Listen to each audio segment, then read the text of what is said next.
বন্ধুরা, যদি তোমার ঘরের বাইরের কোনো শত্রু তোমাকে গালিগালাজ করে, অপমান করে অথবা তোমার পথে বাধা সৃষ্টি করে, তাহলে তুমি কি করবে? তুমি সরাসরি প্রতিশোধ নেবে।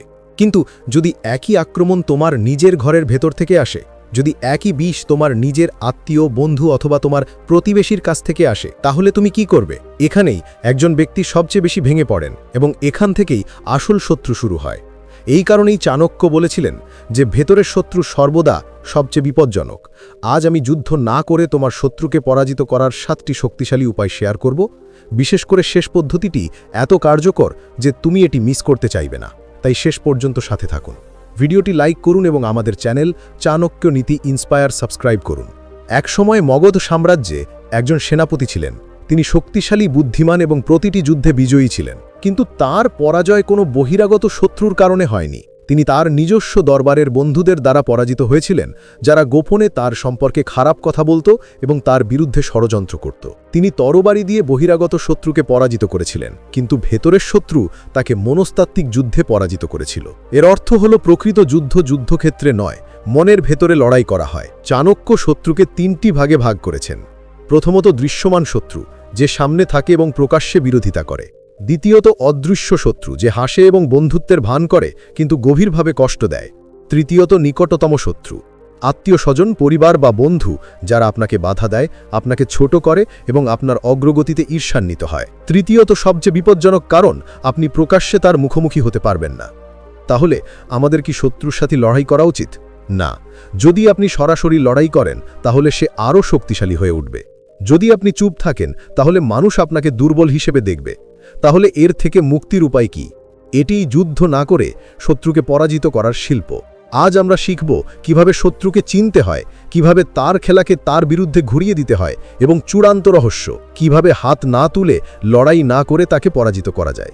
জীবন একটি যুদ্ধক্ষেত্র, কিন্তু এই যুদ্ধক্ষেত্র অস্ত্র, তরবারি বা বন্দুক নয়, বরং আপনার মন, আপনার কৌশল এবং আপনার ধৈর্য। মনে রাখবেন, যারা নিজেদের ওপর জয়লাভ করে তারাই কেবল অন্যদের ওপর জয়লাভ করতে পারে। ধরুন, অফিসে এমন একজন ব্যক্তি আছেন যিনি বসের কাছে আপনার বিরুদ্ধে ক্রমাগত ফিসফিসানি করেন। আপনি যদি তার সাথে তর্ক করেন, তাহলে লোকেরা ভাববে যে আপনি রেগে আছেন। আপনি যদি চুপ থাকেন, তাহলে তা আরও তীব্র হবে। তাহলে আপনার কি করা উচিত? তার বিরুদ্ধে তার কথা ব্যবহার করুন। একটিও কথা না বলে সবার সামনে তার সত্য প্রকাশ করুন। এর অর্থ হল সে তার নিজের ফাঁদে আটকা পড়বে। চাণক্য বলেছেন যে শত্রুকে ধ্বংস করার সর্বোত্তম উপায় হল তাকে সময় মতো একা ছেড়ে দেওয়া। কারণ সময় এমন একটি অস্ত্র যা শত্রুদের নীরবে ধ্বংস করে। আপনি নিশ্চয়ই লক্ষ্য করেছেন যে গ্রাম এবং শহরে প্রতিবেশীরা প্রায়শই একে অপরের প্রতি ঈর্ষান্বিত হয়। কেউ যদি একটি নতুন গাড়ি কেনে, তাহলে ঈর্ষা হয়। কেউ যদি একটি নতুন বাড়ি তৈরি করে, তাহলে ঈর্ষা হয়। কেউ যদি উন্নতি করে, তাহলে গুজব ছড়ায়। কিন্তু যে এই বিষয়গুলিকে উপেক্ষা করে তার কাজে মনোনিবেশ করে, সে শেষ পর্যন্ত জিতেছে, কারণ শত্রু তার নিজের ঈর্ষার কারণে ছাই হয়ে গেছে। আপনিও যদি এমন শত্রুর সাথে লড়াই করছেন, তাহলে মনোযোগ সহকারে শুনুন, কারণ আমি 7টি গোপন মন্ত্র শেয়ার করতে যাচ্ছি যা আপনাকে লড়াই ছাড়াই আপনার শত্রুকে পরাজিত করতে সাহায্য করবে। যদি এই কথাগুলো তোমার মনে দাগ কেটে যায়, তাহলে মন্তব্যে লেখো, আমি আমার শত্রুর চেয়েও মহান। যুদ্ধ না করে শত্রুকে পরাজিত করার প্রথম নীতি হল তাকে তোমার মনে স্থান না দেওয়া। এখান থেকেই আসল খেলা শুরু হয়। যখন তুমি ক্রমাগত চিন্তা করো যে তোমার শত্রু তোমার বিরুদ্ধে কি করছে, তখন তুমি আসলে সে যা চায় তাই করছো। তার লক্ষ্য হলো তোমাকে অস্থিতিশীল করা, আর যদি তুমি তাকে নিয়ে ভাবতে থাকো, তাহলে তুমি তাকে তোমার শক্তি দিচ্ছ। এই কারণেই চাণক্য বলতেন যে যদি তুমি তোমার শত্রুর উপর প্রতিশোধ নিতে চাও, তাহলে প্রথমে নিজেকে স্থির করো, কারণ অস্থির মন কখনো সঠিক সিদ্ধান্ত নিতে পারে না। দ্বিতীয় নীতি হল শত্রুকে তার নিজের খেলায় বিভ্রান্ত করা। ইতিহাস বারবার দেখিয়েছে যে যখন সরাসরি যুদ্ধ করা যায় না, তখন কৌশলের মাধ্যমেই সবচেয়ে বড় জয় হয়। এটা একটা অস্ত্র। তুমি হয়তো আলেকজান্ডার এবং পোরাসের গল্প শুনেছ। পোরাসের কাছে পরাজিত হওয়ার পর আলেকজান্ডার তাকে ধ্বংস করার সিদ্ধান্ত নিয়েছিল, কিন্তু পোরাস সরাসরি তার মুখোমুখি হননি, বরং তাকে মন থেকে তুলেছিলেন। তিনি আলেকজান্ডারকে বলেছিলেন, এক রাজা অন্য রাজার সাথে যে আচরণ করে, আমার সাথেও সেভাবে আচরণ করো। আর সেই একটি বাক্যই আলেকজান্ডারের সম্পূর্ণ দৃষ্টিভঙ্গি বদলে দিয়েছিল। এর মানে হল, যদি তুমি মুখোমুখি লড়াই করো, তাহলে শত্রু আরও শক্তিশালী হয়ে উঠতে পারে, কিন্তু যদি তুমি তার চিন্তাভাবনা নিয়ন্ত্রণ করো, তাহলে সে কখনোই জিততে পারবে না। তৃতীয় নীতি হল শত্রুর দুর্বলতাগুলিকে চিনতে হবে। প্রতিটি ব্যক্তির জীবনে একটি বিন্দু থাকে যেখানে তারা নিয়ন্ত্রণে থাকে। কারো দুর্বলতা হলো তার রাগ, কারো লোভ, কারো প্রতিপত্তি, কারো উচ্চাকাঙ্ক্ষা।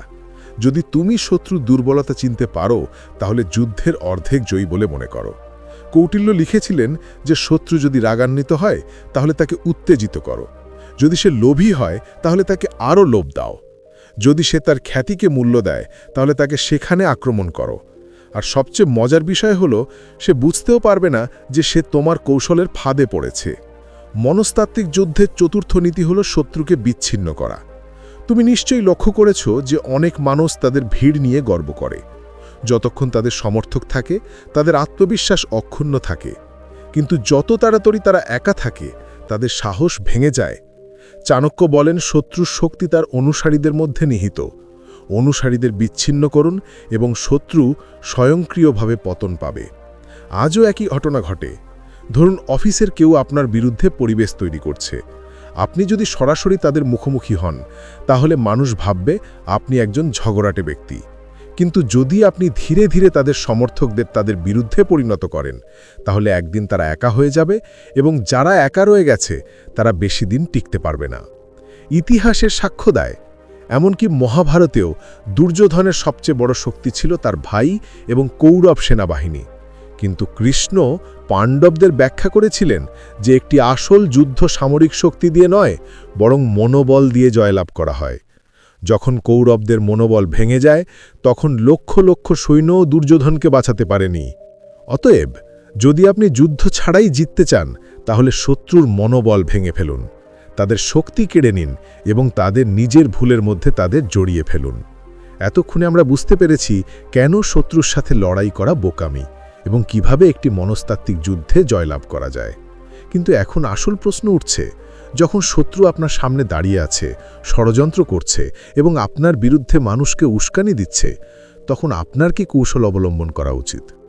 বন্ধুরা, এখন আমরা যুদ্ধ ছাড়াই জয়ের 7টি গোপন উপায় শিখব। প্রথম চাণক্য নীতি হল নীরবতার শক্তি। শত্রু আপনাকে রাগান্বিত করতে চায়। সে আপনার ভুলগুলিকে দেখিয়ে আপনাকে অপমান করে এবং আপনার দুর্বলতাগুলিকে লক্ষ্য করে বারবার আপনাকে উত্তেজিত করবে। কিন্তু আপনি যদি চুপ থাকেন এবং তাকে উপেক্ষা করেন তবে তিনিই প্রথম ভেঙে পড়বেন, কারণ তার কথার প্রভাব তখনই পড়ে যখন আপনি তাদের প্রতি সাড়া দেন। মনে রাখবেন, যতক্ষণ আপনি চুপ থাকবেন শত্রু অস্থির থাকবে, এবং যখন আপনি কথা বলবেন তখন আপনার তার প্রত্যাশার চেয়ে ভিন্ন দিকে কথা বলা উচিত। এই নীরবতা আপনার সবচেয়ে বড় অস্ত্র। দ্বিতীয় নীতি হল দূরত্ব বজায় রাখা। আপনি যদি প্রতিদিন শত্রুর মুখোমুখি হতে থাকেন তাহলে আপনি ক্লান্ত হয়ে পড়বেন। অতএব কখনো কখনো সবচেয়ে শক্তিশালী আক্রমণ হল দূরত্ব বজায় রাখা। সে আত্মীয়, বন্ধু বা প্রতিবেশী যাই হোক না কেন, তার কৌশল এড়ানোর সর্বোত্তম উপায় হল তার উপর আপনার শক্তি ব্যয় করা, এড়িয়ে চলা। ধীরে ধীরে সে বিচ্ছিন্ন হয়ে পড়বে এবং নিজেকে পরাজিত করবে। তৃতীয় চাণক্য নীতি হল তার দুর্বলতা আক্রমণ করা। যেমনটি আমরা আগেই বলেছি, প্রতিটি শত্রুরই কিছু দুর্বলতা থাকে। এটা সম্ভব যে সে সহজে রেগে যায়। যদি তাই হয় তাহলে আপনাকে যা করতে হবে তা হল সঠিক সময় তার দুর্বলতা সকলের কাছে প্রকাশ করা। যদি সে লোভী হয় তাহলে তাকে তার লোভে জড়িয়ে ফেলো। যদি সে সম্মানের মূল্য দেয় তাহলে তাকে সবার সামনে প্রকাশ করো। মনে রেখো, এটা সরাসরি নয়, চালাকির সাথে করা উচিত। চতুর্থ কৌশল, সঠিক সময়ের জন্য অপেক্ষা করো। যখন শত্রু আক্রমণ করে তারা প্রায়শই তাড়াহুড়ো করে তা করে, এবং তাড়াহুড়ো করে মানুষ ভুল করে। যদি তুমি ধৈর্য ধরে সঠিক সুযোগের জন্য অপেক্ষা করো তাহলে তার আক্রমণ তার জন্য ফাঁদে পরিণত হবে। চাণক্য বলেছেন যে ধৈর্যশীল ব্যক্তির কোনো শত্রু থাকে না। সে জিততে পারে কারণ সময়ই সবচেয়ে বড় অস্ত্র। চাণক্যের নীতি হল জনগণের মন জয় করা। শত্রু সর্বদা জনসমক্ষে আপনাকে নিচে নামানোর চেষ্টা করবে, কিন্তু যদি আপনি সততা, সদাচার এবং প্রজ্ঞার মাধ্যমে জনগণের আস্থা অর্জন করেন তাহলে কোনো শত্রুই আপনার ক্ষতি করতে পারবে না। মনে রাখবেন, জনগণের শক্তি সবচেয়ে বড় শক্তি, এবং যখন জনগণ আপনার সাথে থাকে তখন কোনো শত্রু একা দাঁড়াতে পারে না। ষষ্ঠ নীতি, চাণক্যের নীতি প্রয়োগ করা। চাণক্য বলেছিলেন যে শত্রুকে পরাজিত করার 4টি উপায় আছে: সম, দাম, দণ্ড এবং ভেদ। কখনো বন্ধুত্ব করে সম, কখনো প্রলোভন দেখিয়ে বাম, কখনো কঠোর পদক্ষেপ নিয়ে শাস্তি, এবং কখনো ভেদ তাদের দুর্বলতা প্রকাশ করে।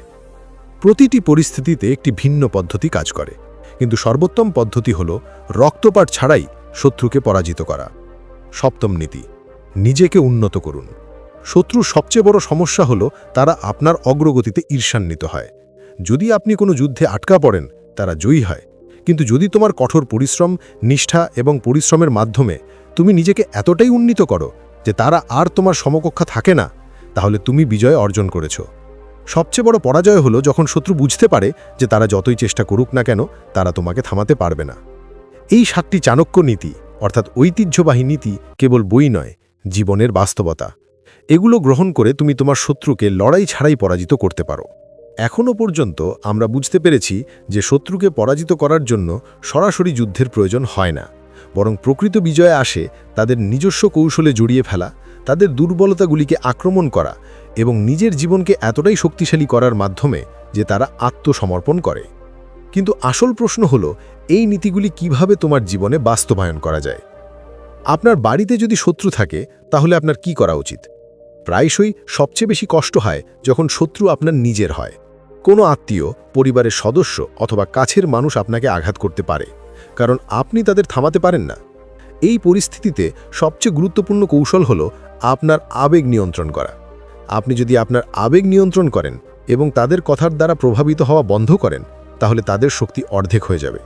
মনে রাখবেন, এই ধরনের আত্মীয়রা আপনাকে তিরস্কার করে কারণ তারা জানে যে আপনি আঘাত পাবেন। কিন্তু আপনি যদি হেসে চলে যান, তাহলে সেই তিরস্কার তাদের দুর্বলতা হয়ে উঠবে। সমাজে যদি আপনার কোনো শত্রু থাকে, তবে আপনার কি করা উচিত? যদি কোনো প্রতিবেশী, বন্ধু অথবা সহকর্মী আপনার শত্রু হয়ে ওঠে, তাহলে প্রথমে আপনার দূরত্ব বজায় রাখুন। তাদের সাথে প্রতিটি ছোটখাটো তর্ক আপনার সময় এবং শক্তির অপচয়। আপনার কাজে ব্যস্ত থাকা এবং ধীরে ধীরে তাদের প্রকাশ করা ভালো।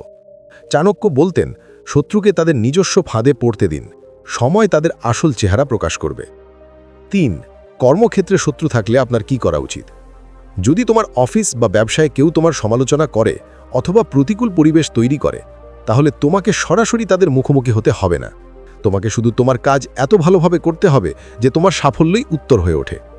মানুষ তাদের কথা শোনে যাদের কঠোর পরিশ্রম এবং ফলাফল সবচেয়ে শক্তিশালী। শত্রুর সবচেয়ে বড় পরাজয় হলো যখন লোকেরা তোমার প্রশংসা না করে তোমার প্রশংসা করতে শুরু করে। 4. নিজের ওপর কাজ করাই সবচেয়ে বড় কৌশল। শত্রুকে পরাজিত করার আসল উপায় হলো নিজেকে এত শক্তিশালী করা যাতে তারা তাদের ধৈর্য হারিয়ে ফেলে। যেদিন তোমার সাফল্য তাদের ঈর্ষার সবচেয়ে বড় কারণ হয়ে উঠবে, সেদিন তারা স্বয়ংক্রিয়ভাবে পরাজিত হবে। চাণক্য বলতেন যে যখন তুমি আগুনের মতো জ্বলতে শুরু করবে, তখন অন্ধকার স্বয়ংক্রিয়ভাবে অদৃশ্য হয়ে যাবে। অর্থাৎ যখন তুমি নিজেই জ্বলতে শুরু করবে, তখন শত্রুর অন্ধকার স্বয়ংক্রিয়ভাবে অদৃশ্য হয়ে যাবে। 5. মনের শক্তি সবচেয়ে বড় অস্ত্র। মনে রাখতে হবে যে সবচেয়ে বড় বিজয় বাহ্যিক নয়, বরং অভ্যন্তরীণ। যতক্ষণ তোমার মন স্থির থাকে, কেউ তোমাকে পরাজিত করতে পারবে না। পৃথিবীর সমস্ত মহান ব্যক্তি, বুদ্ধ, কৃষ্ণ, চাণক্য এবং গান্ধী, শারীরিক যুদ্ধর চেয়ে মানসিক শক্তির মাধ্যমে জয়লাভ করেছেন। যদি তুমি তোমার মনকে শক্তিশালী করো, পরিস্থিতি যতই কঠিন হোক না কেন, তুমি প্রতিবারই বিজয়ী হবে। বন্ধুরা, প্রত্যেকেরই শত্রু থাকে। পার্থক্য শুধু এই যে কেউ তাদের সাথে লড়াই করতে করতে ক্লান্ত হয়ে পড়ে, আবার কেউ কেউ লড়াই না করেই তাদের পরাজিত করে। মনে রাখবেন, একজন প্রকৃত যোদ্ধা সেই নয় যে তরবারি দিয়ে জয়ী হয়।